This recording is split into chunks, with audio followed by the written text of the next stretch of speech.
Hi, everyone. Thank you so much for being here. My name is Pierce, and I'm the director of the Transnational Literature Series at Brookline Booksmith, just outside of Boston, Massachusetts, and your host for today's conversation. The Transnational Series focuses on stories of migration, the intersection of politics and literature, and works in translation. I just want to offer a quick Zoom webinar tutorial. At the bottom of the screen, you'll see a few icons.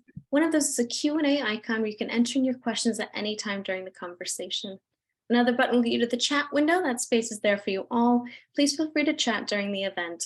I will be in the chat as well, dropping in useful information, including links to books by our authors. We do make every effort to keep these events free to attend in the hopes that you'll purchase the featured books from us. So thank you in advance for taking a look and supporting independent bookstores. And finally, you can see us, but we can't see you. So relax and please enjoy the conversation. Today, I have the very great honor of introducing Almudena Sánchez, Katie Whittemore, and Monica Cardenas, here to discuss and celebrate the release of Pharmakon. Almudena Sánchez is a writer and journalist with a master's degree in creative writing. Her first book was a finalist for the Ojo Crítico and the Centennial Prize. In 2019, she was selected as one of the best 30-something authors working in Spain. Pharmakon is her latest book. Katie Whittemore is a translator from the Spanish. Her full-length translations include works by Sarah Mesa, Nuria Labari, and Javier Serena, among many others. And today's moderator, Monica Cardenas, is a writer and scholar. Her research explores the intersection of maternity and female bodily autonomy with a focus on the representation of non-maternal women in literature.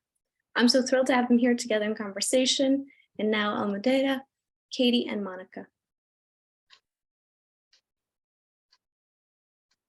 Thank you, Pierce, and thank you, Katie and Almudena, for being here. I'm thrilled to be able to talk to you about this amazing book and that it is written into an English translation so that I can enjoy it and lots of other people, I'm sure.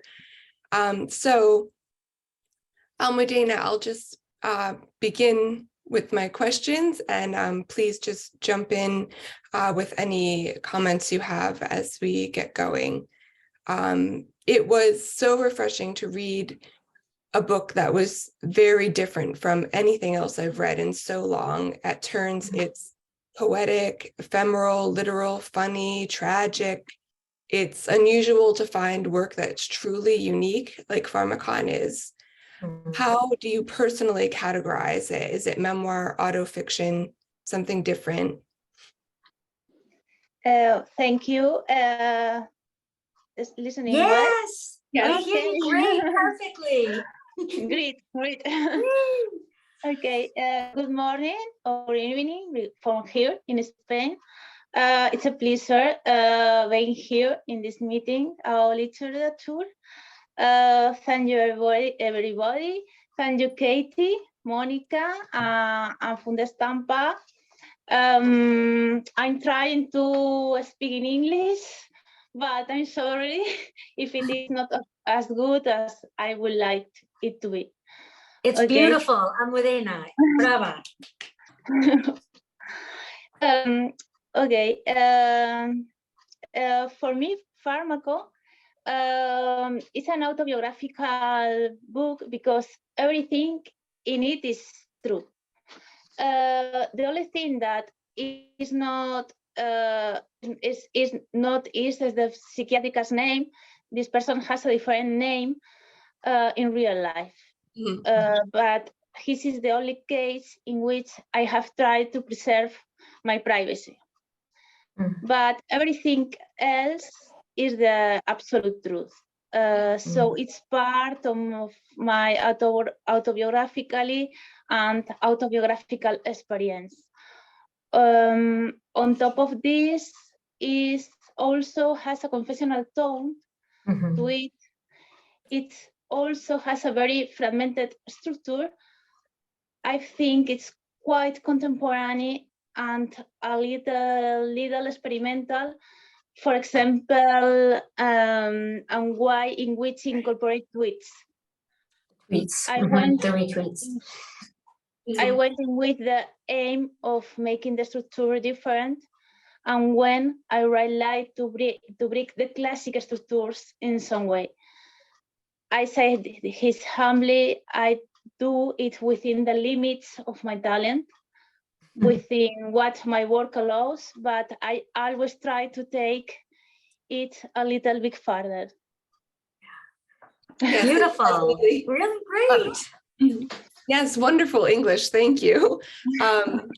We should say we don't have the interpreter for Almudena, but she is responding in English very well. So thank you very much for that. I agree. Your style really does push the boundaries, and it's such a joy to read, as I said. Katie, can you tell us how you first discovered the book and how you came to do the translation? Yeah, thanks.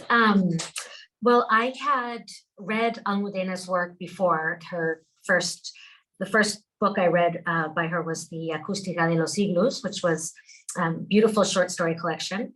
And then I was asked to translate one of her stories for the 10 of 30 anthology, which was a work that was put together by Spain's ministry. Well, it's like I guess, oh my God, I'm forgetting the word. I'm thinking of it in Spanish, but it's for their,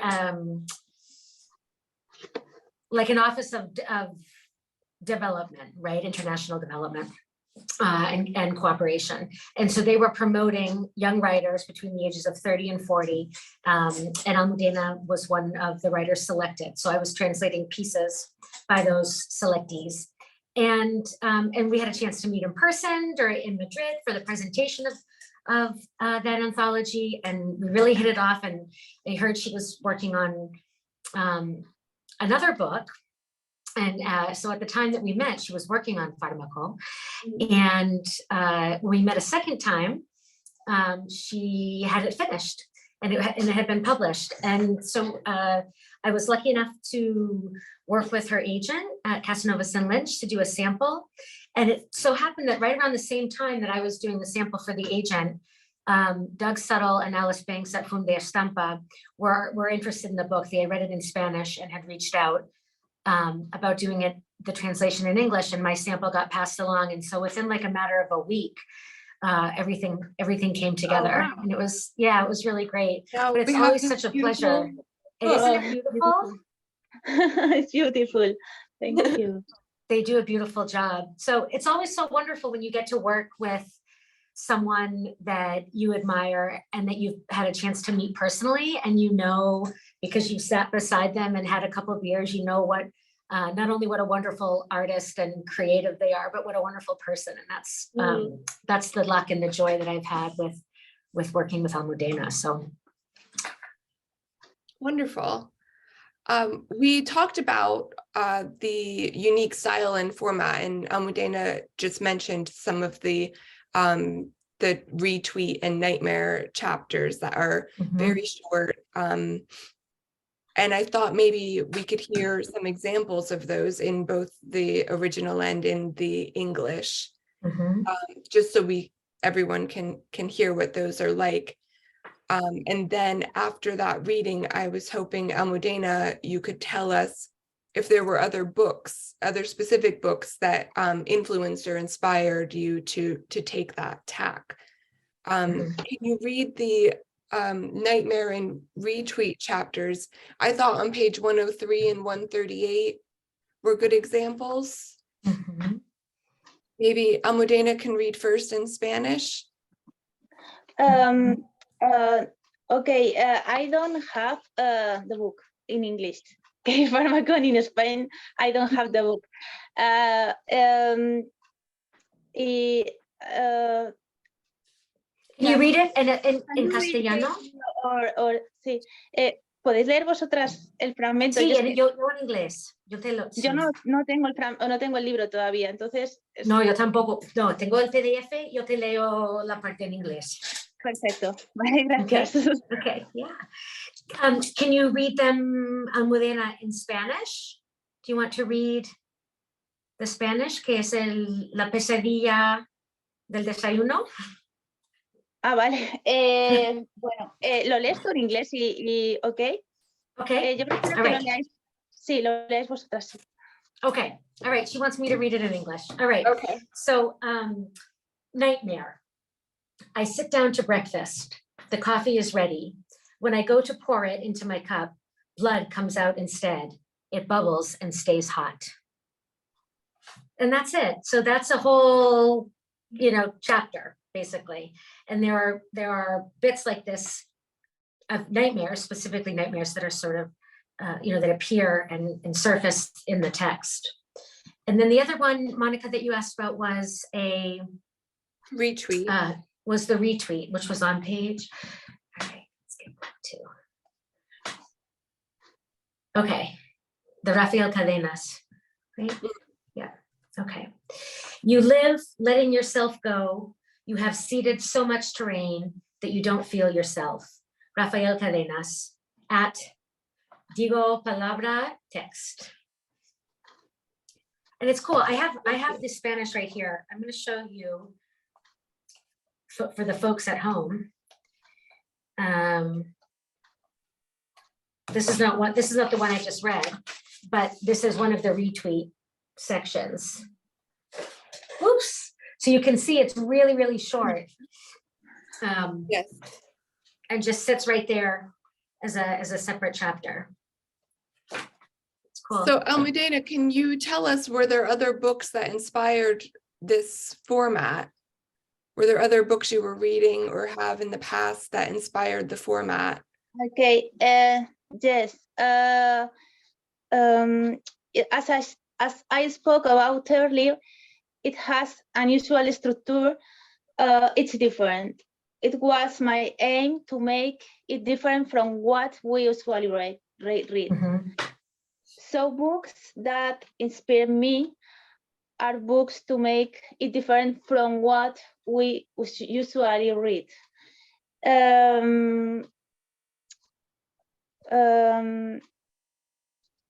So books that inspire me are books that are very disjointed, very reflective, a little daring, a little out of place. Mm-hmm. For the Dreams, a book called 88 Sueños by Juan Eduardo Cirlot, Mm-hmm. inspired me a lot. Clarice Lispector also influenced me as she wrote very reflective novels. Mm-hmm. And stories with very little structure. Cicatriz by Sara Mesa also inspired me, but I think the book that in some way led me to write in Pharmakon was Ordesa by Manuel Vilas. When I read that book, I said to myself, whoa, I want to do something like this. I need to do something like this with a traumatic experience. I see. Okay.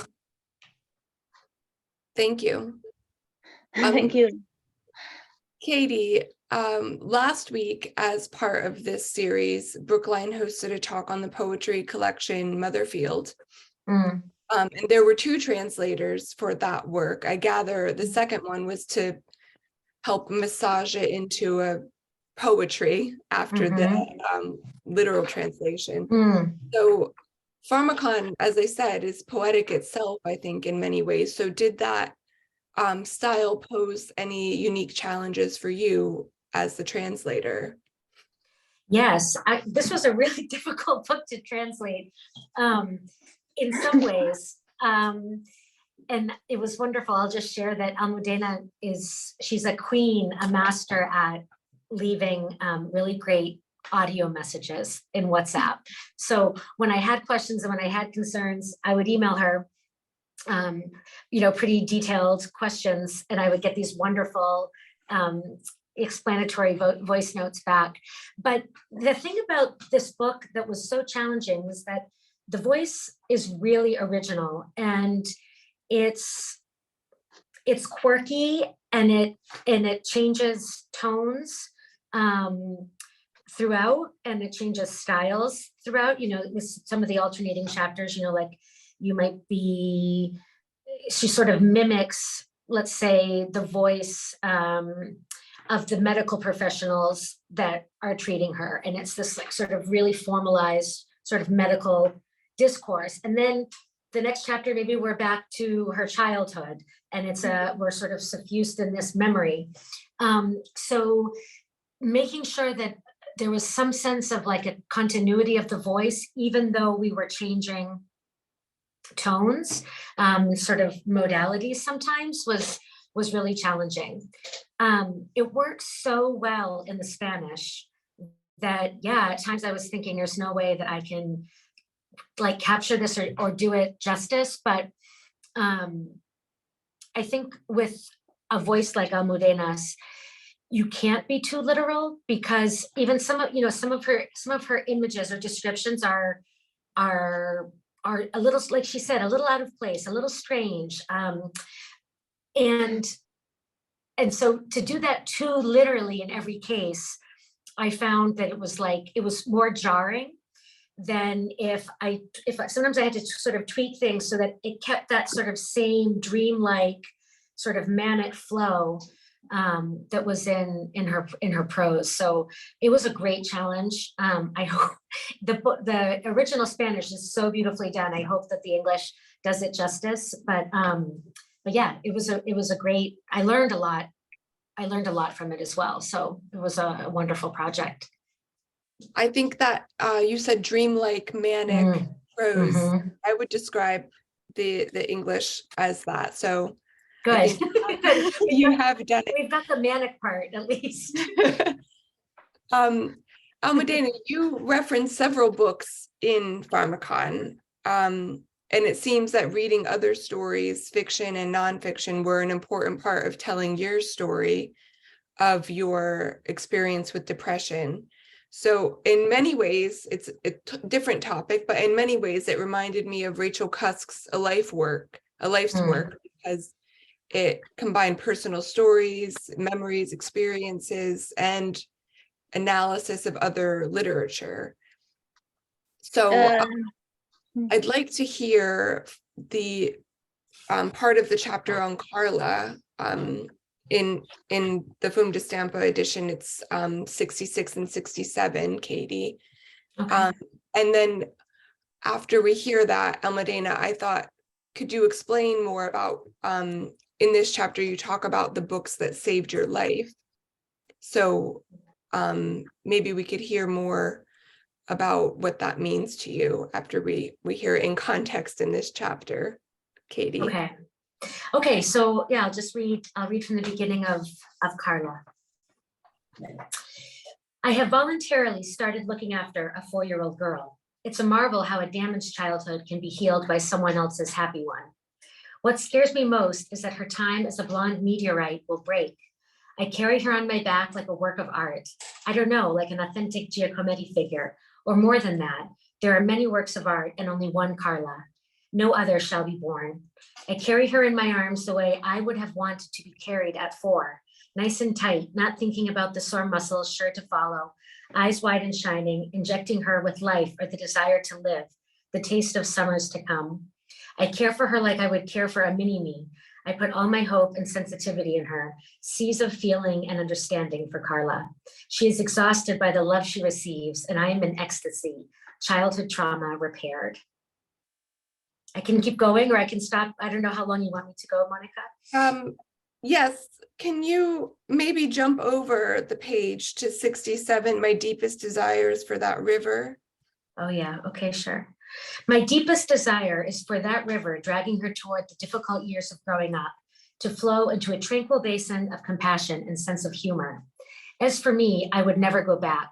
So unanchored was I that I sucked on the wrapping paper covering my new birthday books. Nobody saw me, nobody cared. Then I read those books greedily, the gift wrap dissolving in my stomach because I'd unwittingly swallowed it. The books were all I had. I was scared because I had ingested wrapping paper. I was 8 and I was scared of death. Nobody saw, nobody cared, except the inhabitants of my book. Did books save my life? I think they did, absolutely. Turning the pages, I felt like dying was impossible, even though I'd eaten gift wrap. I was reading and couldn't help becoming other characters. They distanced me from the girl I was. Beautiful, thank you. So Almudena, can you talk more about the books that you say saved your life and how you think that's possible? Yes, books save my life. I think if there weren't books in the world, my life would be lacking. Lacking on a spiritual level and an emotional level.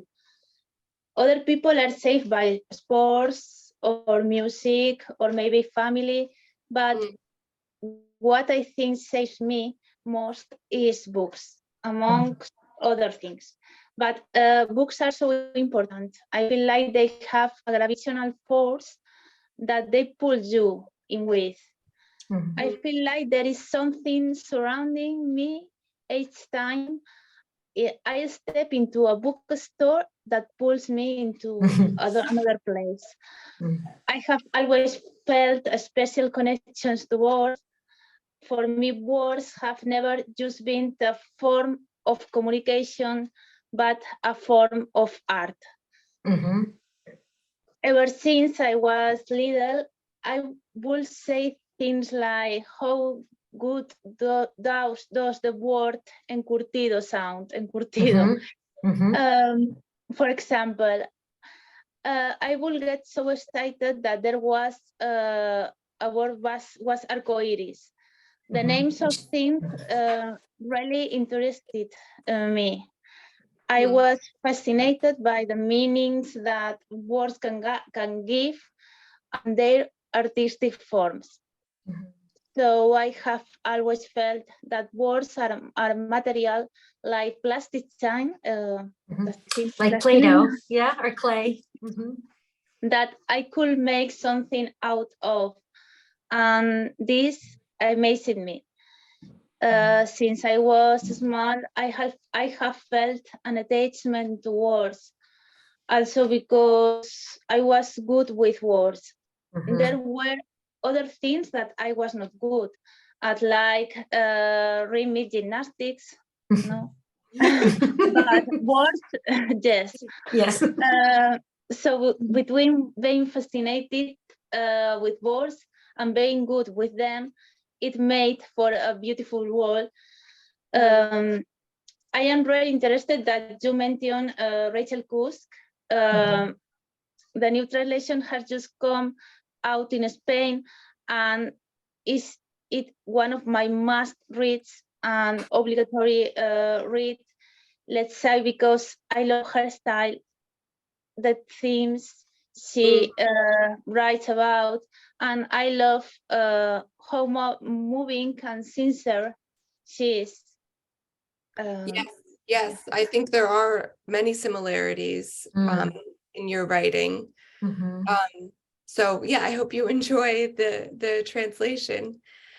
And I want to remind everyone that you can submit questions in the Q&A box. So please do that. We'll get to your questions in a few minutes. So I hope you have some questions for Katie and Almudena. Since my research is centered on reproductive freedom and mother-daughter relationships, I was especially interested in how you talk about your relationship with Carla, which we heard about just a minute ago. Throughout the book, you talk about Dr. Magnus, your psychiatrist, and in that section on Carla, you wrote, "I tell Dr. Magnus that Carla is so healing precisely because she isn't my daughter." Can you expand on that a bit more? Tell us more what that means. It is the relationship with Carla was very special. There's a writer called Florencia del Campo. She's a writer from Argentina who lives in Spain. And she has a book that she dedicated to other mothers, the unconnected mothers. I think there is always a biological mother. My biological mother is my mother, Anna, but I feel cared for by my own many other women who I also feel like calling mother. I don't think family is simple. This is your mother and this is your father. Of course, there's biology and agreement, signed papers, But for me, it is healthy if we can just make up an uncle for someone that is not biologically an uncle, but just a very close friend called uncle. I think this opening up is good in many ways. And I get the feeling we have a lot of mothers. For example, I have a literary mother, which is Annie Blyton. Then I have a mother who took care of me in Madrid, an Italian mother called Matilde, who was there when I need her. I have an aunt, my aunt Antonina, who is Antonina, who is almost a mother, and I don't think that takes anything away from my mother. It doesn't take away her authority as a mother, because she will always be my first mother. I think this opening up is good in many ways. With Carla, I felt it was similar to this. I felt that I was a type of second mother to her. In fact, she even called me that sometimes. I think it is something natural, healthy, of course, with always respecting your true mother. I feel like there are many ways to be a mother. With Carla, I had far less of a responsibility. But I felt that I was really caring for someone, and that I was almost healing my childhood by doing this. I was giving to her what in some way or another was missing in my childhood. Also, I was very loved as a child. There were things I liked that I gave to Carla. So I wanted to tell a little more of that history in the book. That's so interesting.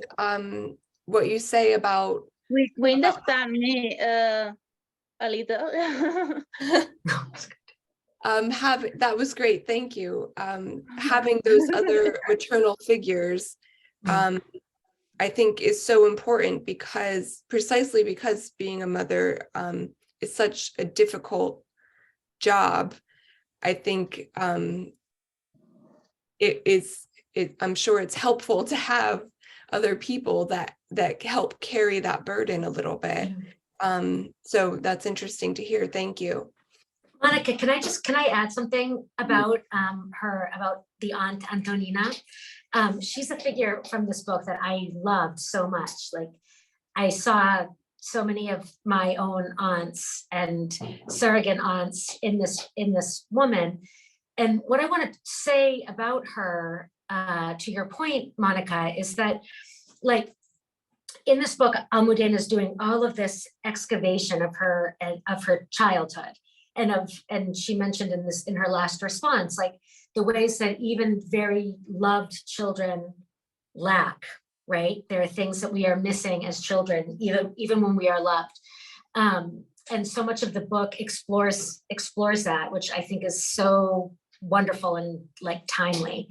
But then you have this figure of the aunt of Antonina, who is doing things in the present, and in Almudena's experience with this crippling depression. Antonina is there sort of providing this, like, mothering role in very, very basic ways. Like, she's mentioned there's to do with food. It's like, take a bite of the steak, like eat a bite of meat, you need protein. Almudena wanted a melon one day. Well, the aunt goes to every fruit seller in Madrid until she finds the melon and comes back. And there was this really cool part, if you'll permit me to read just like a very short paragraph about Antonina. And this is about when Almudena is in Dr. Madness's office. and she's talking about, one of the first sessions. And she said, I'd never gone to a psychiatrist or talked to anybody with a degree who listens to problems. My Aunt Antonina went with me then, and she goes with me now, waiting outside the room and reading magazines in the dark, just because, not because there aren't lamps or sunlight or anything like that. She sits there in the gloom. Sometimes I think she does it in fellowship with my darkness.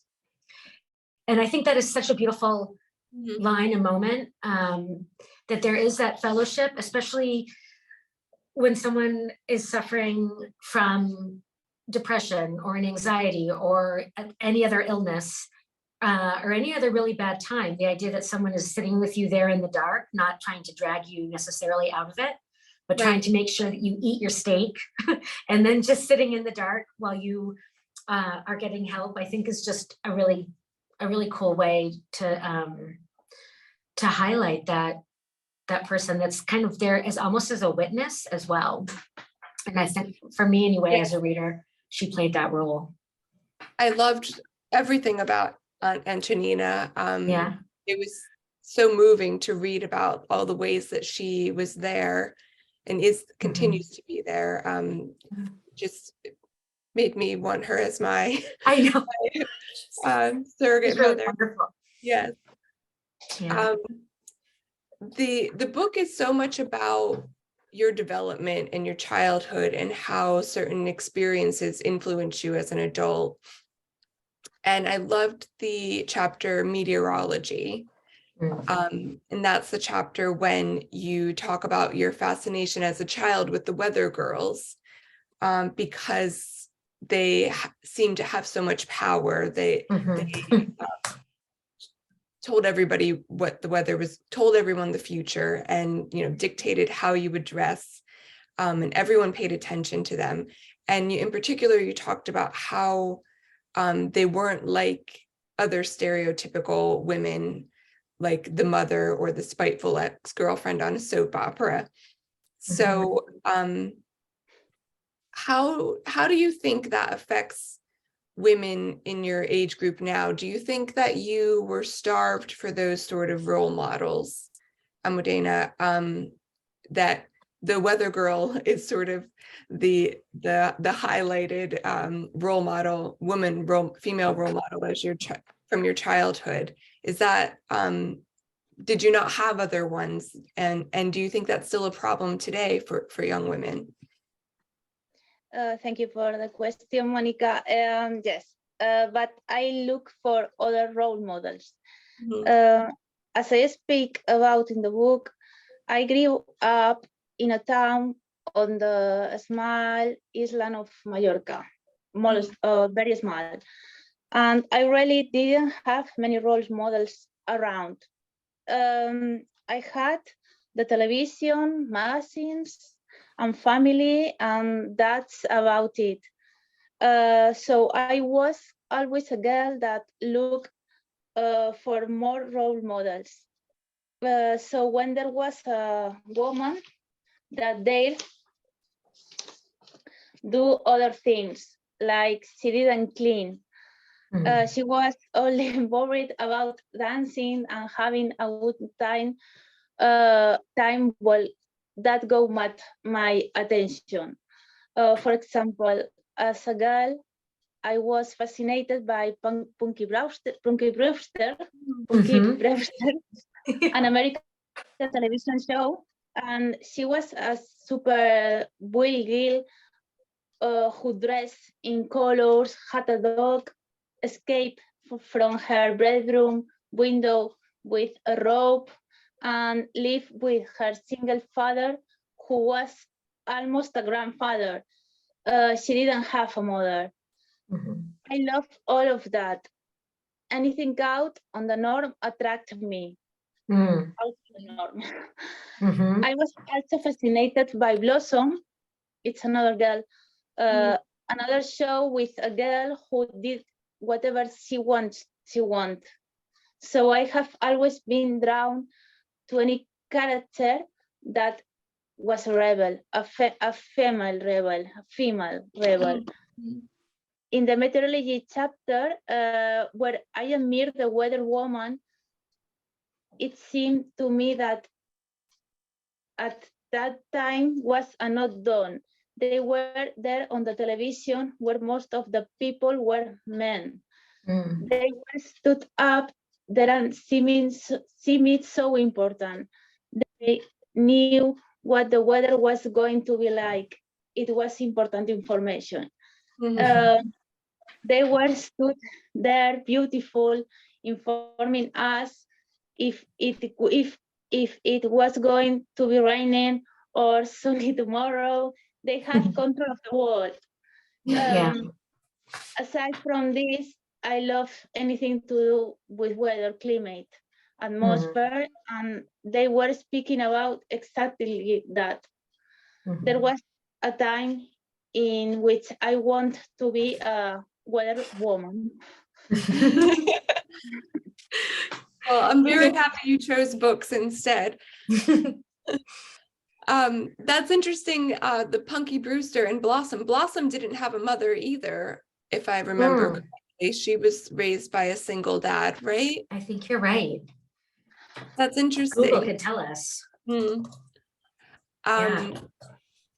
I want, just in case people are pressed for time, I want to go to some of the questions we have, and then I can come back to our discussion.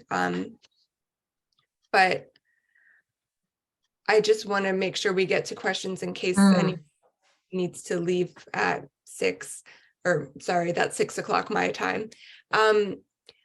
So Greg says, I'd love to hear about the reception to the book in Spain. There's more talk about depression now in the US, but this kind of very real examination is rare, even here in the US. So what was the reception in Spain to the book? Do you want me to, I can answer that if you want, Almudena. Okay. Or if you, I mean, how many editions, Almudena? ¿Cuántas ediciones sacaron de Pharmakon? Three. So it was, it was in its 3rd edition. It was published by a big press in Spain.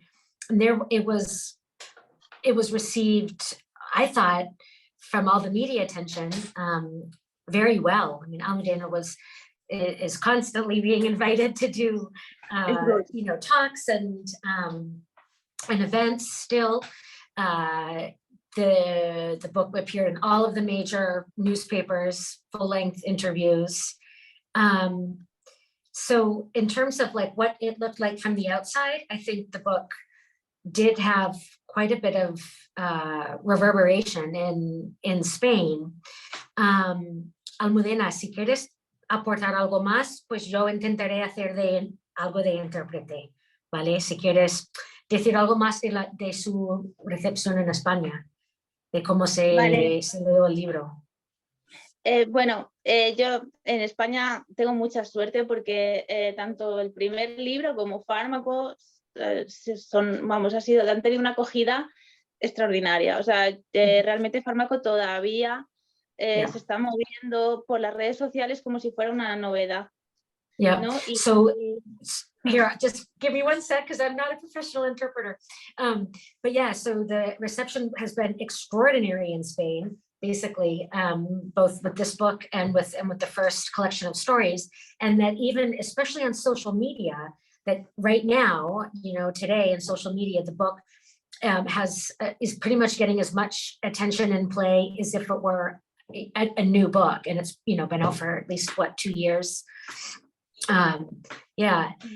Anything else? ¿Algo más que quieres decir de los lectores en España? Bueno, que son lectores también que lo han leído, digamos, en clave de literatura, digamos que no lo han leído como si fuera un tratado sobre la enfermedad mental, sino realmente es una historia, ¿no? Y ojalá los lectores ingleses también lo lean como, bueno, lo pueden leer con los ojos que quieran, ¿no? Pero con esa, que tiene una intención muy, muy literaria y al final cuenta una historia. Okay, that's a really great point. So in Spain especially, and she's hoping that English-speaking readers will approach the translation with sort of the same eyes, although everyone is welcome to read the book however they wish. But the book had the book is a piece of literature. It's not meant to be a self-help text. It's not meant to be any sort of treatise on mental illness. It's really supposed to be,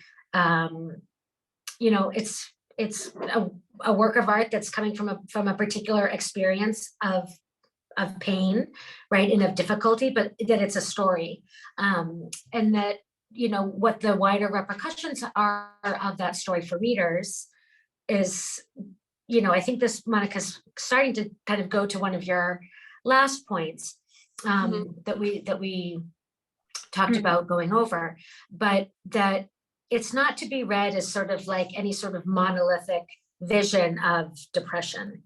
It's a very, very literary book.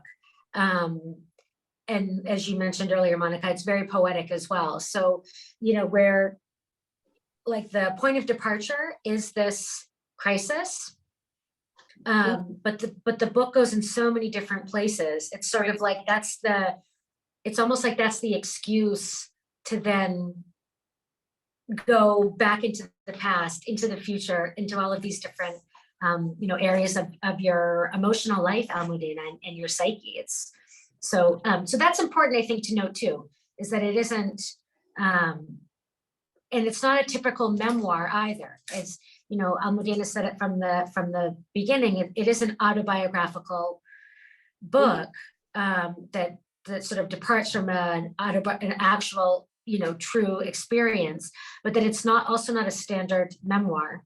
Right. And that kind of gets to our sort of our, dreamlike manic prose that we talked about. I think the thing that is really special about this book, from my perspective, is that I think probably most avid readers would agree that literature gives us a chance to empathize with others, people we don't know, experiences we haven't had. So this book allows us to empathize with the experience of depression, but also going back a little bit to Greg's question, it helps us maybe recognize something that we hadn't before, that others who maybe are experiencing depression can relate and see themselves in this book. And that sort of attaches to a question from Kristen. She said, I have depression and sometimes find that other people's reaction to depression adds to a sense of burden because it feels like that I have to minimize their anxiety about my depression. Did you feel, Almudena, you could be open about your depression with the people in your life? Could you talk about it with them? Yes, for me, it's another experience. I think literary experience, artistic experience, cinematographic experience, paintings have to be captivating. And for me, speaking about mental illness, it's just another theme. I'm telling my experience in the same way that someone can write a story about heartbreak or pain or a teenage love story. For me, it's an experience and a story, and that's what literature is. I told that experience, but it was often something that tended to overlap into sociological literature, self-help books, psychology, for me, it's a lot of more than that. Pharmakon. It speaks about many other things, such as the development of a girl. It is also an inquiry into sadness. It is a thoughtful novel that is humorous at the same time. It is a novel with thoughts of humor, and there are moments it moves away from the theme of depression to talk about childhood, or writing or books. I don't want to proclaim a way of feeling depression, but just explain an experience. I think human experience spoken from the heart, why we don't do what we do, and why we are we are. Good. Deserve to be heard, and the more we read about being human, human, the better. Being human. Yeah. Mhm. You don't talk a lot in the book about discussing your depression with other people, except really for your psychiatrist. There's your aunt and your partner are mentioned, but were there others that you felt you could talk to about your experience? My experience. Can No, you sí, repeat the sí, question? sí. No, sin problema. Que sí, claro, que tenías al médico, tenías al doctor, tenías a la pareja, a la tía, pero en el momento de estar viviendo la depresión, ¿te viste capaz de compartirlo con la gente que te rodeaba o era una experiencia más solitaria y luego más tarde viene el libro y todo el mundo se entera? ¿O cómo fue la parte durante la depresión? ¿Cuánto comunicaste a los demás, a la gente en tu vida? It's difficult. I think that empathy is constructed throughout education, throughout values, reading without a doubt a value. It is a way of prejudicing many things. I start the book by saying I need to blow up prejudice on the first page. In the beginning, I say that it's a book that doesn't claim to help. If it does, that's great. But my intention is not therapeutic. My intention is to tell a story, and that the story allows prejudice to be destroyed.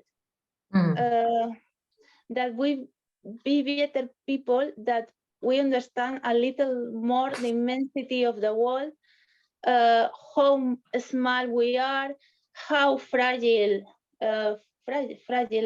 we are, and how amazing we are. Because sadness also makes us enjoy many things.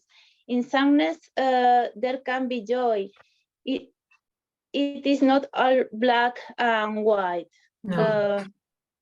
It is a little inquiry into being human and shares the kind of emotions that one experiences, that I have experienced concretely. And if it can create empathy and help us be more empathetic, that's an advantage.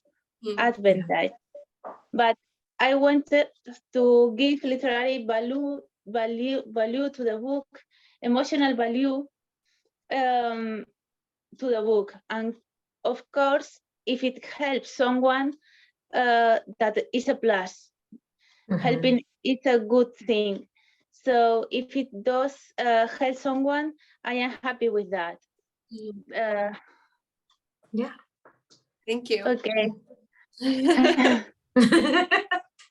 You're doing really great. You're doing great. You're very brave and you're doing awesome.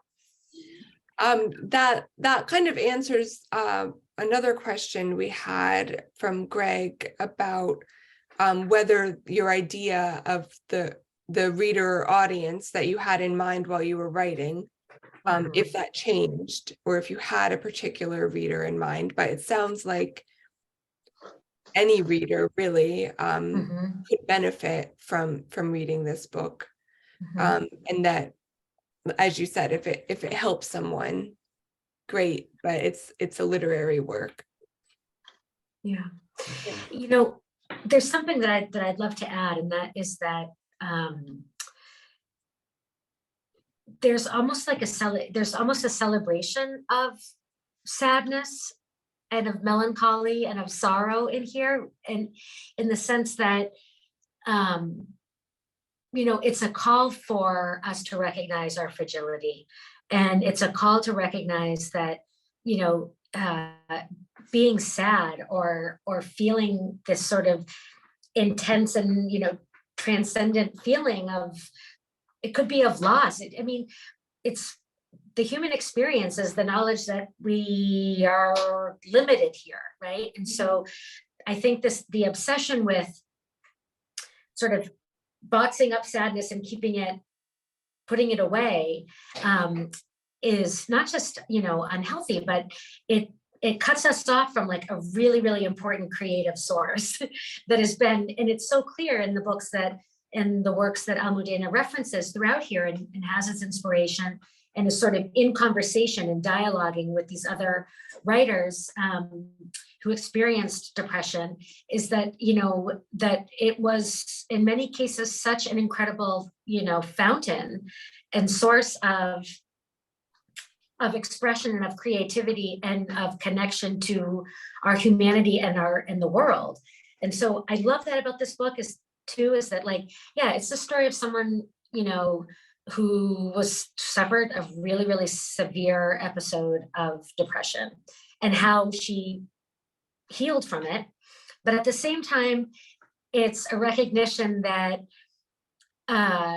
so much of sort of like the pain and the sorrow we feel actually has such a vital part of our humanity as well. And there's a celebration of that, which I think anybody who's like a big reader, a book person, especially from childhood, you know, there's this sort of sensitivity in there that persists in this book of sort of, you know, the wonder and the fear of when we're facing, you know, being alive. It's like, it's not a small thing. So I think that there's a lot of that transcendence that's captured in Almudena's work.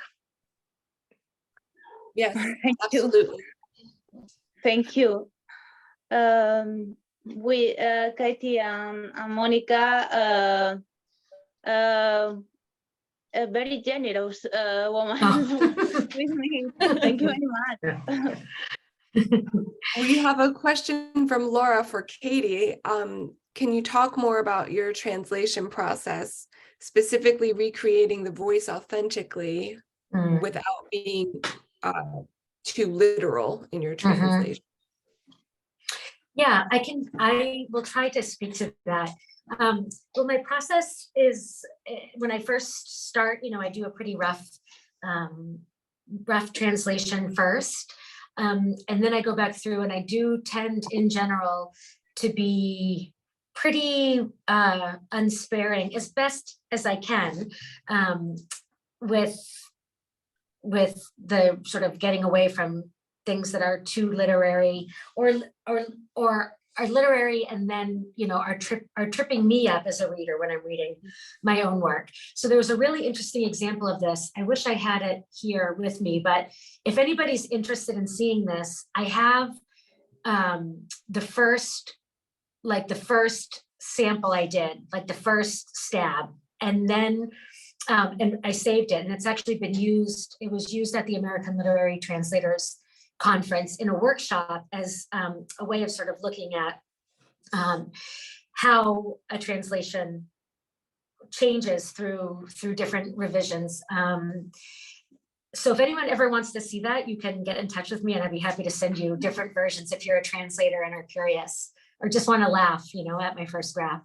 But yeah, so there were places where, you know, there's one specific example from the beginning where Almudena talks about water. And in the original Spanish, there was a particular kind of repetition where, you know, where the repetition ended on, and it might have ended on the same word, and it worked really beautiful in Spanish. But, you know, agua is this really sort of open fluid word, and water is not. So the whole effect was like really difficult. It couldn't have been recreated with just the sounds. That wasn't going to work. So that was like one very specific example that I remember thinking, what am I going to do here to keep this flow that she's developing? Because, you know, the flow was resonant with the water, but I can't have water because it sounds so heavy, especially as we Americans say it with our with our D's. So let me see if I can find it. If I can find it, I'll just give and if not, then, you know, it's not important, but I'm happy to share stuff like that with any translators that are interested in tuning in.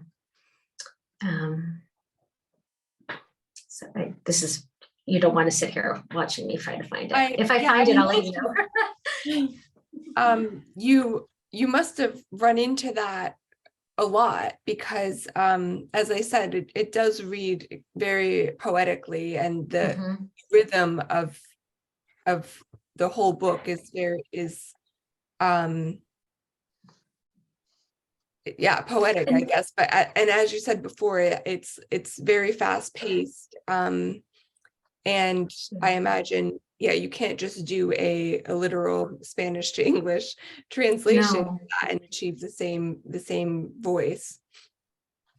Yeah, it was, you know, I remember I was worried at the beginning when I was doing it, thinking like, I just don't think this is sounding, it's just not sounding as even as cool or contemporary as it reads in the Spanish. And I had to sort of I remember actually sort of feeling like, all right, I've got to shake off this concern with sticking like too close and sort of try to put myself a little bit in the experience and in the flow, because, you know, part of the book, that's what's so interesting about it as well, is that the way that it's written, you know, she's going back into the past, she's writing from the present as well, like through the Depression, and things are progressing. So there's like this forward movement, but at the same time, it's this constant pulling into the past. And there is this feel of being tugged in different directions as her mind is just sort of trying to make sense of what's happening. So when I kind of gave myself, you know, over to that feeling, it went a lot more smoothly, and I felt like I was able to capture things a bit easier. I did find the water section, if you want me just to give you an example. And this is just a short one, but basically, writing is akin to water. Writers, as Cheever presaged, swim in different bodies of water. There are many kinds of water, so many textures, so many colors. And here in the Spanish, it was something like, so many textures of water, so many colors of water. And it was like, I knew I couldn't keep ending on the water. So it was moving things around. But here she has a beautiful line. I'm increasingly convinced. I write water. I want my text to flow. The imitation of water is key. And so I tried to take that to heart, you know, thinking like, all right, the imitation of water is the key here. Things had to be able to be fluid. A little bit of a guidebook for you. Yes. Work through. Yeah. Yes. Wonderful. Well, thank you both so much. Almudena, the book is beautiful. Katie, as I said, the translation is, obviously I don't know the original Spanish, but it was a joy to read in English. So thank you. Both. Thank you, Monica. Thank you. Thank you very much. Nice to meet you. Nice to meet Katie. Nice to meet Monica. Nice to meet Pierce. Thank you. Oh, thank you all so much, everyone, for joining us, and the three of you. There was definitely some lovely flow and a bit of magic here at this event. So it's a joy to hear the three of you in conversation. Thank you. And I just want to say big props and virtual clapping to Almudena, who did all of that in English. I don't know many people that would do what she just did. So cheers, brava. I'm a disaster. I'm a disaster in English, but I try. You did a great job. You were And, beautiful. and thanks to Alice from Funde Estampa, Alice Banks, who helped with translating Almudena's audio messages in response to those questions. So it was a team effort, and thanks to everybody. Wonderful. Thank you all again. And with that, I will say goodbye. Bye. Bye. Bye. Bye. Thank you.